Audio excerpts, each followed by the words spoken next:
Welcome to the Women's Money Wisdom Podcast. I'm Melissa Joy, a certified financial planner and the founder of Pearl Planning. My goal is to help you streamline and organize your finances, navigate big money decisions with confidence, and be strategic in order to grow your wealth. As a woman, you work hard for your money, and I'm here to help you make the most of it. Now, let's get into the show.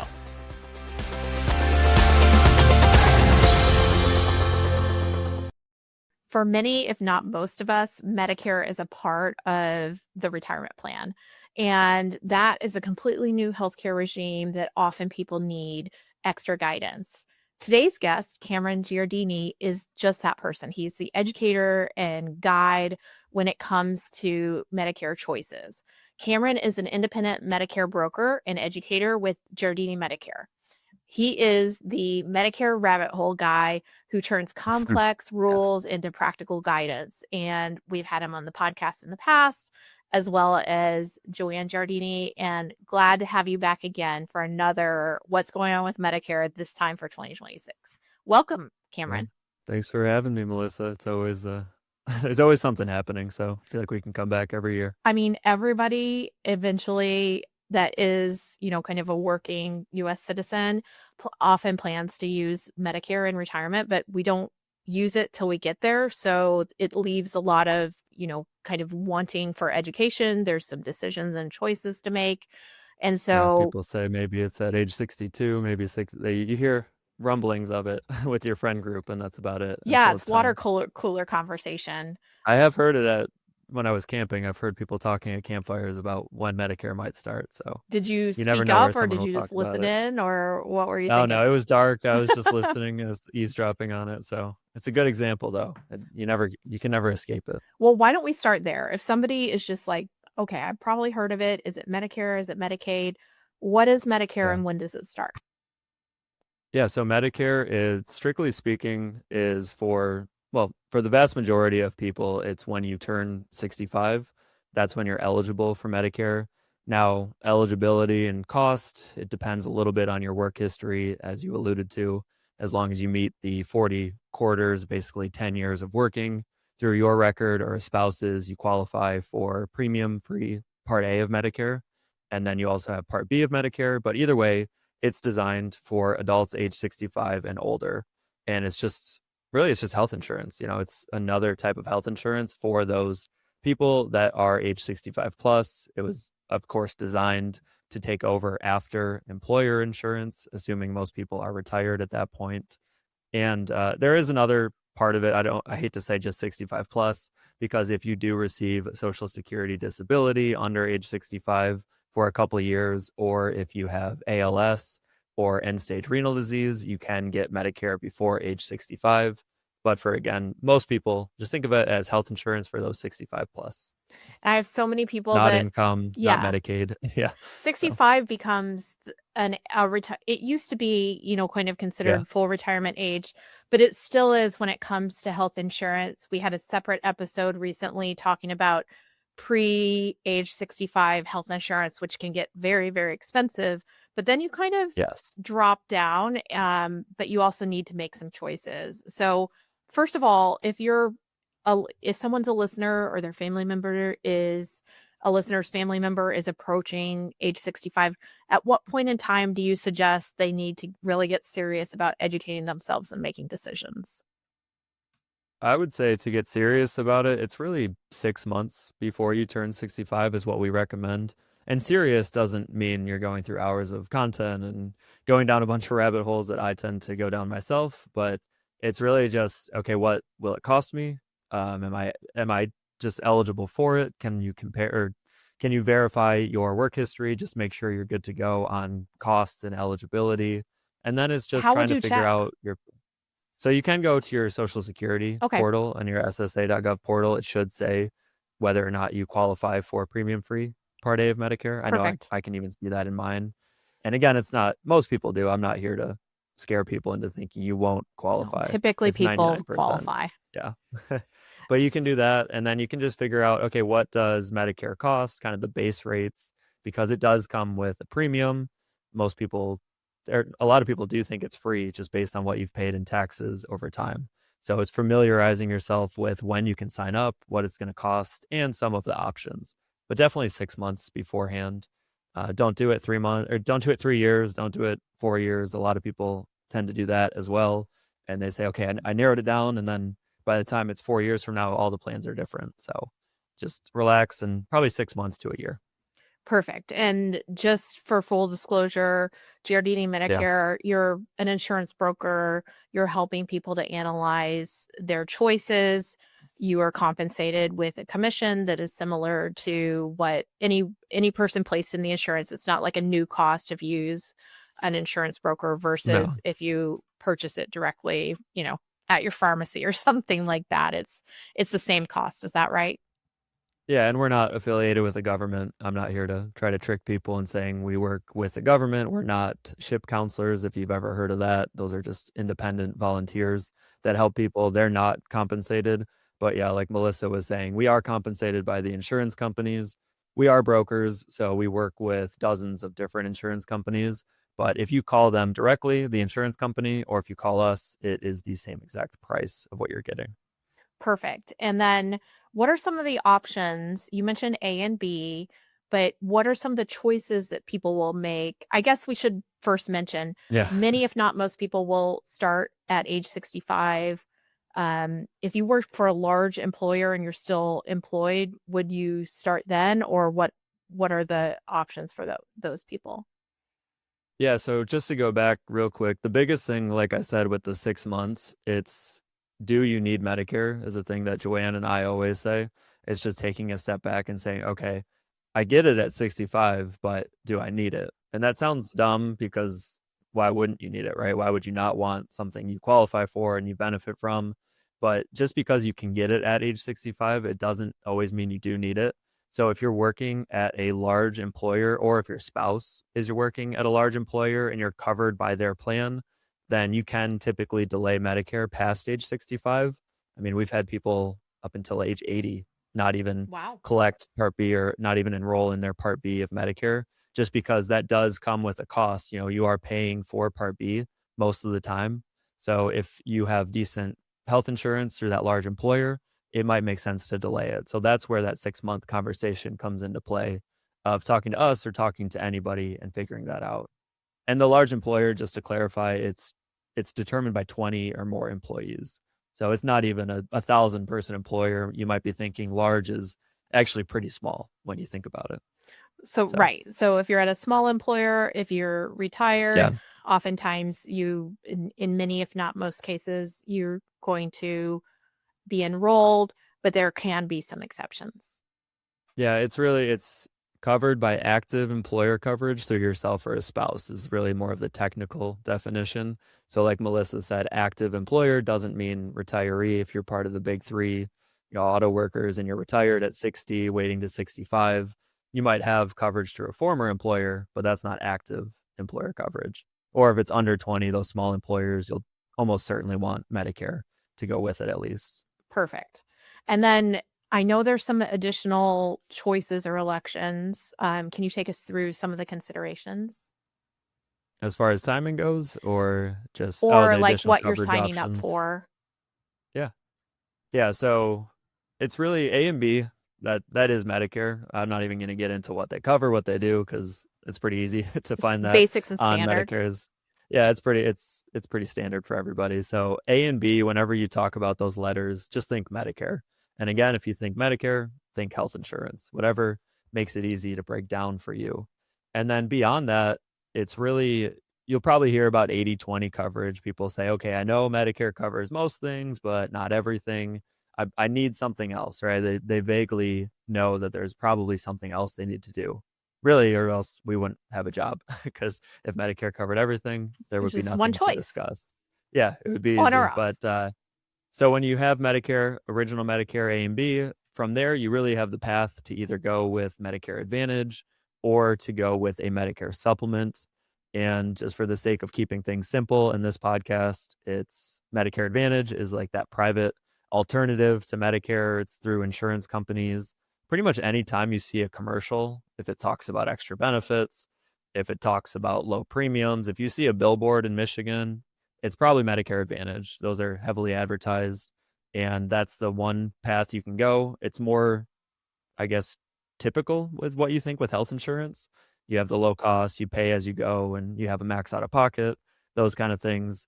And then there's Medicare supplements on the other side, completely different path you can take.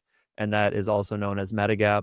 And basically, it is designed to help cover the remaining 20% not covered by Medicare. So, two different ways you can do it. And yes, there's nuances and a bunch of weird little plans out there, but that's for Those are 99% the of biggies. people. Yeah. Those are the first ones to start with that. Like, okay, I can decide between one of these two. Which of those coverages tends to cost more in terms of your premiums? I would say Medicare supplements, Medigap. Yeah. There's always, like I said, edge cases. People will say, well, technically, but yeah, it's Medigap. And So, do you get for those additional costs are there any extra, like, I mean, insurance is really a risk mitigator, or are there any extra coverages that you get in exchange for that additional cost? I don't know about extra. It's always hard how you define extra coverage because people will think of extras as like dental and stuff above what Medicare itself would normally cover. So really not extra in that sense Okay. with Medigap. But when you're talking about, I would say good cover, not good. It's hard to say it, but comprehensive coverage. They always talk about the Cadillac of coverage and all that when it comes to Medigap, but it's going to typically result in the lowest out-of-pocket cost Okay. when you need medical care, is how I would think about it. So it's not extra, like it's not flashy, but it's going to cover your core medical costs really well. More extensively in Yeah. some or many cases. Would it also give you more choices on who you receive your care from? Yeah, I would say, well, again, there's It PPO depends, I plans. know. I know, and With everything a is like, I hedge. hate to say it depends all the time, but yes, generally with Medigap, you can see any provider in the country that accepts original Medicare, Okay. and that is a lot of provider. It's 93% plus. They never really have perfect stats on it, but yes, you have the flexibility nationwide to see pretty much any provider that you want to see. And what does your network look like for Medicare Advantage um, plan holders? Yeah, it'll heavily depend on the type of plan. So just like I said, how it's more of your traditional insurance as you think of it, you have more HMO, PPO style plans. So you could have an HMO, for example, in Metro Detroit. It might be, Henry Ford and Ascension. It's just those are our hospitals, those are our doctors, and that's it. Or you could have a PPO plan with a huge company and they say, yeah, you can go to any of our providers nationwide and you can even go out of network if a provider is willing to treat you and bill our plan.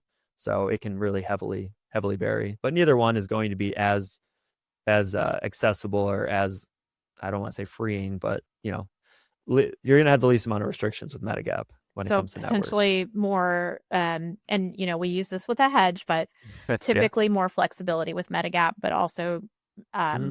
you would typically have an additional cost or a higher Yeah, cost. definitely. The key is don't think of a PPO. A lot of people really confuse the two. PPO, because you think PPO, you think freedom. That's normally when you're working, your choices are PPO, HMO, and it's pretty basic. And you think, okay, PPO, I can go out of network, I can do a lot of stuff and go wherever I want.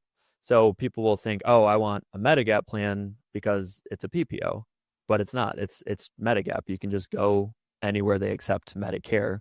Whereas a PPO plan, that is going to be Medicare Advantage and it's close. I mean, you can have a lot of flexibility, but you're still not guaranteed to see out of network providers with the PPO. And then I've also heard some incentives. Like one of my friends mentioned to me, oh, my parents get grocery coupons or they get food paid for with their Yeah. Medicare Advantage. Um, can you talk about some of the like incentives, I guess, to choose and also, the trade-offs of, well, why wouldn't you just Mhm. go where they, give you the food rations or Yeah. something like I that? mean, I'll be a little bit of a Debbie Downer because now Medicare makes it we can't legally say specific extra benefits that come with Medicare Advantage. That was kind of a new thing a year or two ago. Okay, Even mentioning the words, they're like it don't say counts it. as, yeah, enticing people. But if you've seen, I'll say if you've seen ads, if you see anything about extra benefits, generally speaking, and you think, okay, why is a Medicare Advantage plan offering that? And is that even possible? The answer is usually a mix of, yeah, it is possible, but they're also cherry picking kind of the best benefits you can find around the state and saying, hey, maybe you can qualify, maybe you can get this plan, which maybe, but it's not that likely that you're going to get those top of the line extra benefits. A lot of times it's even for people with Medicare and Medicaid where they get a lot of those extra incentives that Melissa was talking about. So if you see it, those are real, but just know it's probably not as flashy and it's not going to be what you actually get Maybe if you with enroll in one of those plans. the asterisk may be very long, and my kids Yeah. like to make fun of the commercials that are like, It's like a you may drug die commercial, when you right? take Yeah, this. Or exactly. It's okay, like you could get this, but if you have this, and it's more for people with chronic conditions and a whole host of different things. got it. But overall, the trade-off for Medicare Advantage that you were alluding to, the two biggest things are that you might have higher out-of-pocket costs compared to Medigap. So if you're hospitalized, if you do need those chronic conditions treated, then you may have more out-of-pocket costs Got it. or prior authorization. That's a huge one in all the headlines, and people always want to avoid that. But really, prior authorization is more on the Medicare Advantage side of things. Okay, that's helpful. Sometimes I Yeah. hear people say, "Oh, we're going to look for the lowest cost plan because we're really healthy." Yeah. And for all of us probably have most of us have pre-existing conditions at age 65, but there's healthy, approaching retirement insurance coverage, and then you Right. could have very serious conditions. um, what is so important? Why is 65 important to make a decision, um, you know in terms of how it plays out for the rest of your life? Yeah, it's really so it's when you start Part B of Medicare. It gets weird, but a lot of people it is at 65 like we talked Okay, about, but it's really when it's when you're 65 and older or older I should say, and you enroll in Medicare Part B for the first time. That's when you get your Medigap open enrollment period. And there's way too many enrollment periods, there's way too many acronyms, but if you can try to remember your Medigap open enrollment period, it only happens when you first start Part B at 65 or older. And during that time, you can basically get any Medigap plan you want without health questions. So you could have a cancer diagnosis, Alzheimer's, whatever it is, you can get a Medigap plan during that time. And then after that 6 month window is up, like Melissa was saying, you would have to qualify for a new Medigap plan in most cases if you want to get one in the future. So if you go into 65 or when you first start Medicare, just thinking about now, and you say, I want this plan, low cost, I'll worry about the rest later. And then 3 years from now, you have more medical bills piling up and health conditions. That's when, if you try to get Medigap, you might not be able to. So you really have to keep that in mind when you're first starting Part B. got it. Yeah. What And other it does depend on every state. Sorry God, to, no, that's helpful. yeah. Every state, like if you're in New York, for example, you can pretty much get Medigap anytime. That is a super unique situation, but definitely check with your state's rules. And I assume that you or other Medicare consultants know state by state. That's why you don't cover typically every state or every Yeah, we work in locality. like 15 to 20 states usually, and then we have other partners that work all across the country because, yes, you could be in Connecticut and it's totally different than Rhode Island. So it heavily varies. Which is another thing at 6 months is talk to somebody before you turn 65 and say, what unique rules should I know about in my state? It's just another thing you wouldn't even think about. Perfect. So then, for if you're a listener and you're also like maybe you're still working or you're a higher earner, you have your premiums, but then also there's this additional potential cost that's kind of a tax, Yeah. called I don't think we IRMAA. can call it that, but yeah, it's a tax. Well, I think about it on tax forms. So tell me Right. a little bit about, kind of some of the means testing that is associated with Medicare. Yeah, the biggest thing, like Melissa was saying, is you should know IRMAA, which is the income related monthly adjustment amount, Thanks for which is a fancy explaining way. that. Yeah. It's just a fancy way of saying if you earn above a certain threshold or above different thresholds, then you might be charged more for your Medicare premiums. And just so you know, Medicare or IRMAA, it would apply to both Part B of Medicare and then Part D, which is the drug coverage, which we won't really get into in this one, but just know it can apply to both of those parts of Medicare. And I'll pull up the numbers. I don't remember off the top of my head what I it know is they for. change every year. So just Yep. if you're in Cameron's and my world, inflation adjustments are good in terms of helping Hmm. to, change with the times. But because those numbers change every year, I've just quit memorizing them because Exactly. there's just too many numbers in my head. There's always going to be, yeah, and then they're going to change. And as I pull up the chart here, so just looking at it, basically, if you're a single or if you file individually your taxes and you are less than, or if you're, I should say, more than $109,000 as an individual, that is when you could be subject to IRMAA surcharges. And then if you're above 218,000, if you file joint with somebody else, that is where IRMAA can come into play for you. And there's different thresholds above that. You'll definitely want to check with us or somebody else or Melissa to figure out where you fall into those categories. But a couple key things to know about IRMAA is that one, it's looking at your income from 2 years ago. So this is really counterintuitive because you might be thinking it's your income now, but it's what the IRS and what Social Security actually have on file for you, which typically is going to be 2 years in the past. So So if you're if looking, we're recording in yeah, 2026 and it would look at 2024, which everybody should have filed their tax return by at exactly. least by October last year. Yeah, For so you'd be looking at 2024. So if you talk to Melissa and just say, "Hey, I'm at 250,000 joint," then we can say, "Okay, based on those 2024 earnings, here is where you're likely to fall in that IRMAA surcharge category." And then the other biggest thing to know is you're not stuck with that IRMAA all the time, or really a lot of the time. We help people appeal it, and one of the easiest examples of an appeal, there's different life events as they call it, but a really classic one is retirement because a lot of people they'll come to us and they'll say, well, I'm not making close to that this year, right? I'm retiring. It's 2026. I'm starting Medicare. I'm not going to pay the amount for 2024. And for most of you, you don't have to if that's the case. You can file an appeal. It's a really easy process with a small form that we can help you with. And basically, you submit it to Social Security. You would say, hey, here's my estimated income for 2026 based on my work stoppage. And typically, they'll be able to lower that to reflect your current income instead of 2024. So just know Perfect. that.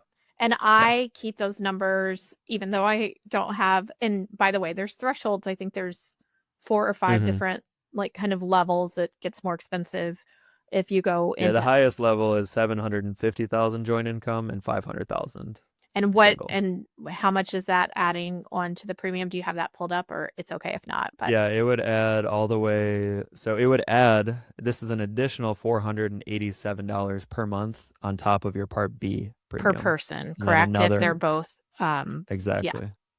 So Yep. So even if your spouse was the one earning all the money, again, it's joint if you file joint. So don't think it's only going to affect one of you. yeah, and I take this into consideration when we're considering Social Security filing age, when Right. a lot of people, kind of read on personal finance on the internet approaching retirement. It's like, should I do Roth conversions? It's like maybe, but you need to consider you could pull one lever and create another, kind of Right. whack-a-mole issue. Um, And you know that you also don't want to do everything. Sometimes people try to do too much to avoid IRMAA. yeah, So I'm like, exactly. if you can make extra money, by all means, it's probably gonna come out more than what you're gonna pay in IRMAA. Yeah, But and it just may do the come smart back to planning hit with you Melissa. when you're RMD age Hmm. at 72, 73 or 70 or at 73 or 75.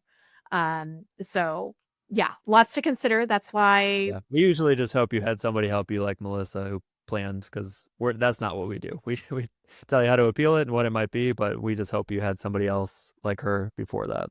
well, and likewise, I mean, the complexity keeps us employed, and bringing value to the conversations. Another thing that's interesting, tell me how health savings accounts and Medicare Mhm. interact. Gosh, they were so close to fixing this last year, I think, in one of the bills that was proposed, but I don't know somebody's anti-HSA and Medicare, but basically once you're enrolled in any part of Medicare, you cannot contribute to your HSA any longer. So this usually comes into play if you are turning 65. If we go back to that large employer example, let's say you're still working, you have good employer coverage, you have an HSA, everything's going well, you're happy with it. But then you look at Part A of Medicare, which we already said usually costs you no premium per month. So a lot of people out there, they'll just blanketly say, well, get Part A when you turn 65 because it doesn't cost you anything. But what it could cost you is your ability to fund that HSA going forward. So if you apply for Part A for no reason really, because you're still working at age 65, and then you would have to stop or prorate your HSA contributions really for the rest of your time that you're enrolled in Medicare and that HSA plan. So as you approach age 65, tread very carefully on your HSA contribution considerations. And it gets really funky if you have a spouse and they're like, I won't even get into that. Just talk to us or somebody else if you have a spouse that's younger or older and making those contributions. And just know what you can still use your funds if you're enrolled in Medicare. I don't want you to think you have to rush to spend it all. You don't have to spend it. It's the contribution. Exactly. You can't make those contributions. You even can't, if you're turning 65 in July, you can't just plow in a whole year's worth of contributions if you're signing up for Medicare. You have to prorate it, and you would have to do like 6 months worth of those maximum contributions for that year. So, and then once you're on Medicare, you can use the funds for basically everything except for Medicare supplement premiums. Perfect. Yeah. So what, I know healthcare costs are in the news.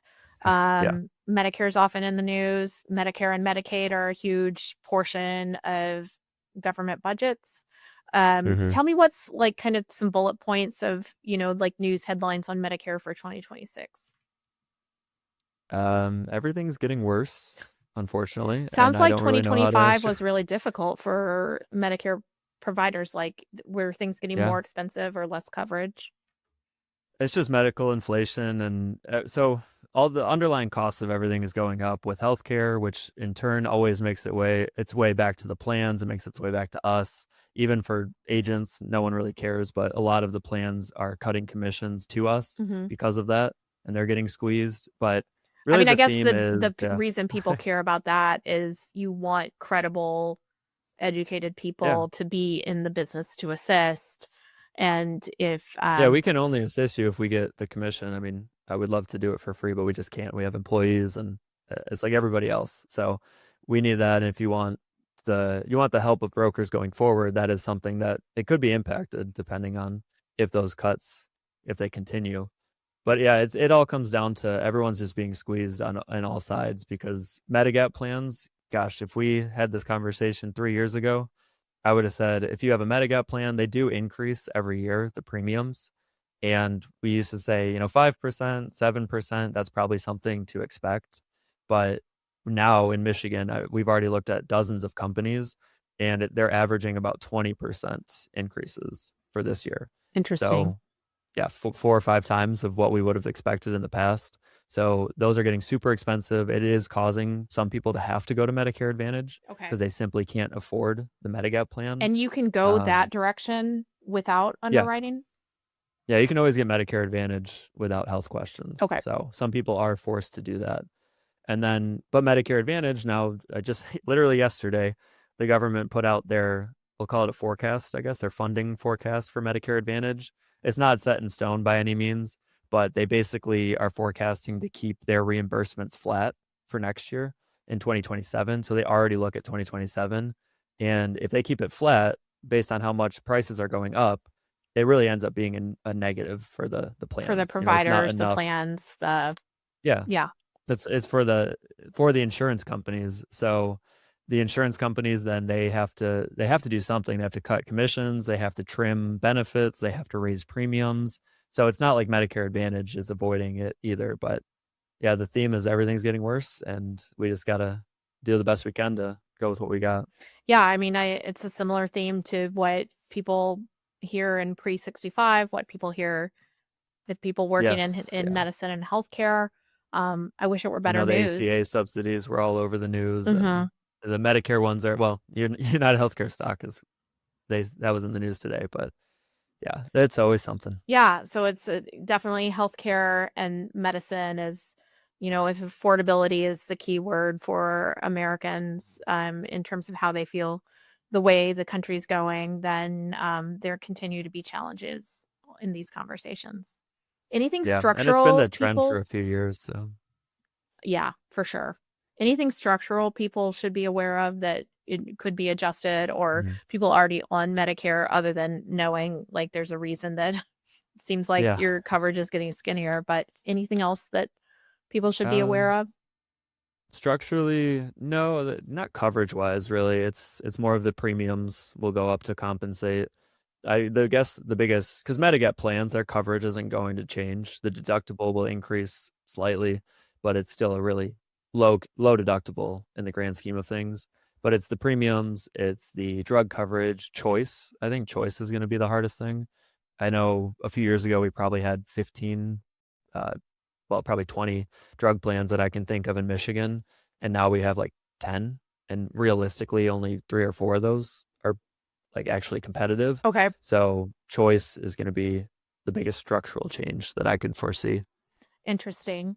Well, I know Yeah. that you are constantly educating. That's a part of kind of the value proposition that you offer. Where can people who are listening and maybe they're starting this Medicare journey? And I also mentioned to you as we were preparing for the episode, I have so many clients and also I know listeners who are in a cohort where they may, kind of hop on to see what's going on with mom and dad and Yeah. what would if they're like, what is this coverage for mom and dad? What do you tell them they should look into or things like that? Yeah, the biggest thing for parents is figure out what they have. A lot of people come to us and they say, "My parents have Medicare and I need help." It's like, okay, well, we talked about there's choices, there's Advantage, there's Medigap. Just if they have an ID card or if they have anything showing what they might have, please just find that out first. The other thing with your parents or anybody you might be trying to help with Medicare is think about if they actually have a problem with their coverage. A lot of times people will frantically come to us if somebody's in the hospital or skilled nursing, and they'll say, "We need to do something." They're getting all these treatments, and really there's no issue on the side of their plan. It's Yeah. just that It's going to their be plan is yeah, there's maybe a deductible payment, but in many exactly. cases for extensive, in hospital treatment, um it's not like there's $100,000 bill that comes No. unexpectedly a year later or anything like that. Now, if you do get that, of course, definitely that is a problem that Red you should flag. definitely reach out to people. Yes, Yeah. but don't panic too much. I mean, just figure out what they have, what their expected costs should be. Of course, we'll try to see if there's options to make them change plans or help them change plans. But a lot of times, it's just understanding what they have. Most people have pretty good coverage. It's very rare that I would think somebody truly is getting, like you said, tens of thousands of dollars of bills with Medicare, regardless of what they have. So Yeah, I think it'll a all work worse out for situation would most be people. like a fumble on that initial enrollment, right? Where somebody Hmm. messed up on, kind of getting in the system or things The like worst, that. yeah, you might not have drug coverage because for a while, some people you do get penalized if you don't have prescription drug coverage. And I've had people that for 20 years they just no, I don't take meds, I don't want to pay anything. I'm going to use coupons, and then that's great until you do need a real medication I mean, medications can be $10,000 a month. Right. So that is a much bigger issue. I would say not getting something, that's where you'll run into issues down the road. But as long as you have something in place, it'll all work itself out. Perfect. And then if we can circle Yeah. back to where I started to go and then Yeah. Sorry. no, it's my fault. I sent us off on a tangent, which there are so many tangents because there is so much Yeah. complexity in a system that is still it's set up to, kind of do the job of paying for healthcare, but there's just a lot of nuances when you have A, B, C, Hmm. D, the alphabet soup and things like that. But you have kind of an education portal. I know Hmm. both YouTube, your website, and Joanne's on TikTok too. So give me a little Yeah. We're all over. details of where people can follow up and educate themselves. And I know even though you said, don't do all your research 4 years out, some of the Yeah. engineers in the room may be, like ready to roll up their sleeves and do We just that. already know you have your spreadsheet. It's okay. I would, yeah. It happens to the best of us. But yeah, thankfully our name is hard to spell, which I guess is bad and good. But if you just search Giardini Medicare, which is Giardini Medicare, pretty much anywhere, you'll find us. If it's going to be us. Nobody else. You shouldn't confuse it with a different agency. But you can search that on any Google, socials, whatever. Or if you go to MedicareLaunchpad.com, that is something we created. We call it the Launchpad because that is where you can start your Medicare journey. So if you go to that website, it will link to all of our resources and more, just like the ones Melissa talked about. So that's your best bet to get in touch with us. And you kind of have a course, like some video courses, a lot of video education, talking just like and that's there too. We discussed. I've referred people to your IRMAA video, kind of explaining how to appeal if you have a change in income. And on Giardini Medicare website, too, people could schedule an initial consultation if needed. Is that correct? Yeah, you can absolutely go to our website, gmedicareteam.com. Thankfully, we have so much content out there. I mean, you could learn for hundreds of hours without ever having to talk to us, because I know no one wants to be sold anything, and I'm the same way. I would be the last person to book a sales call with somebody, but check out our content first, and I think you'll like what you see. Perfect. That's so helpful. Cameron, thank you so much for joining us today, and hopefully we'll have you again soon, because we always love, kind of building on this content. We'll see what the 2027 numbers come out to actually be, and I'm sure we'll talk again. Fingers crossed for good news, but we'll see. I know. Thank you. Stop doing that, but yep. Thanks for listening.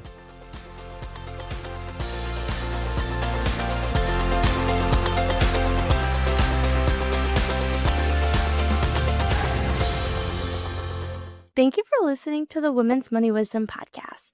If you found value in this episode, the best way that you can support the podcast is to forward an episode to a friend or leave a review. Go to proplan.com and the podcast link to get all the resources and links mentioned. This presentation by Pro Planning is intended for general information purposes only. No portion of this presentation serves as a receipt of or a substitute for personal investment advice from Pro Planning or any other investment professional of your choosing. Copies of Pro Planning's current written disclosure brochure and Form CRS discussing our advisory services and fees are available upon request or on our website platform at proplan.com. The information that we share is meant to educate and inspire, not serve as personalized financial advice. Everyone's situation is unique, so be sure to consult with your own financial professional for guidance that fits your life. And just so you know, the opinions shared in this podcast are Melissa's own and those of her guests. They don't necessarily represent any organizations with which Melissa is affiliated. For more important disclosures, please go to our webpage at proplan.com.